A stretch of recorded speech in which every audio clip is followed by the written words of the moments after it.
We synthesize new medicines from sewage and then engineer them to invade and kill bacterial colonies with very little risk to healthy human cells. Let me explain. In 1915, Frederick Tort discovered that some bacterial cultures developed a strange glassy, transparent appearance. When material from these cultures was transferred to healthy bacteria, the effect was passed on, almost like an infection. But what could infect bacteria? Later, another biologist, Felix Durell, picked up where he left off. He passed the mixture through a porcelain filter designed to trap all known bacteria. The filtered liquid still retained the ability to destroy bacterial cells, leading Durell to conclude that something much smaller than bacteria was responsible. The field of virology was a baby, taking its first steps. He concluded that this was a virus capable of infecting bacteria, and named it a bacteriophage, literally bacteria eater. This is a normal animal cell. This is a bacterial cell, and this is a bacteriophage, extremely tiny. These viruses are so small that they infect bacteria. They have an icosahedral protein head containing genetic material, the instructions needed to create more phages, and a tail structure used for attachment. They land at specific receptors on the bacterial surface. Their tail fibers grab hold, and a needle-like structure injects the genetic material into the cell. The bacterium's own machinery, like little factories, is hijacked to replicate viral DNA and assemble new phages instead of maintaining the host cell. The virions are manufactured until the bacterial cell bursts open. They are intracellular parasites. The potential in healthcare is enormous. Imagine recruiting these infectious agents to kill harmful bacteria. You could cure diseases that are caused by bacteria using these viruses. E. coli, pneumonia, UTIs, sore throats, staph infections, infected cuts, and wounds. Many of these are caused by bacteria, and in principle, phages could be used to treat them. So why don't we see them everywhere? That's a longer story.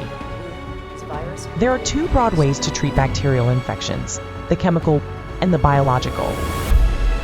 The chemical means antibiotics. These are compounds that kill bacteria or stop them from multiplying. They are shelf-stable, predictable, and relatively easy to regulate because they aren't literal living entities capable of evolving. People don't like the idea of treating bacterial infection with a virus. It's like sending a cat to catch the mouse, and then you need a dog to catch the cat. It doesn't seem right, and so the West used antibiotics. The biological approach is phage therapy. Enter the Soviet Union. The strict regulatory culture of the West didn't apply in the same way. Soviet scientists would just test this on themselves and then use it on patients, and then great success. Patient cured. To this day, phage cocktails are available in parts of Eastern Europe. They are medicinal liquids taken orally, usually on an empty stomach, and topical solutions used for wound treatment, similar to an antiseptic. Soak a bandage, wrap the wound. The biological method has key advantages. Phages are highly specific, meaning they target harmful bacteria without damaging beneficial microbes. Their effect can scale with the infection. The more bacteria present, the more phages replicate.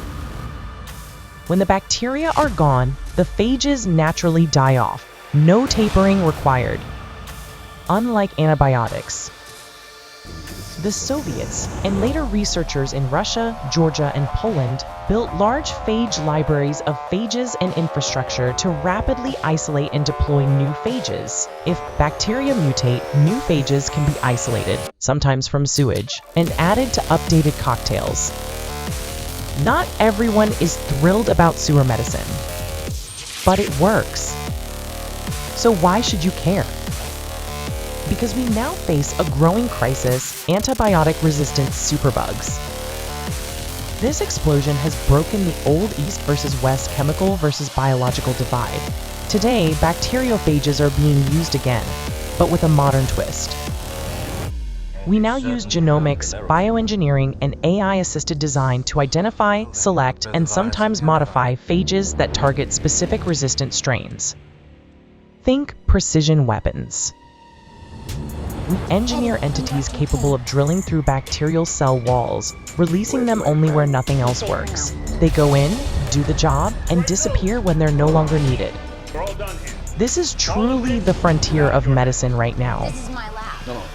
Locus Biosciences is now manufacturing and clinically developing engineered bacteriophage therapies, targeting drug-resistant bacterial infections, including CRISPR-Cas3 enhanced phages designed to lyse and degrade bacterial DNA in strains such as MRSA and other resistant pathogens. Their lead candidate uses an AI-enabled platform to optimize phage selection and engineering, producing cocktails capable of rapidly reducing pathogen levels in preclinical and early human studies within hours. Locus has advanced LBPEC01 into a Phase 2 clinical trial for antibiotic-resistant infections, with plans to complete human testing and regulatory submissions by 2026-2027. Expect to see ninja cocktails in your pharmacy, eventually.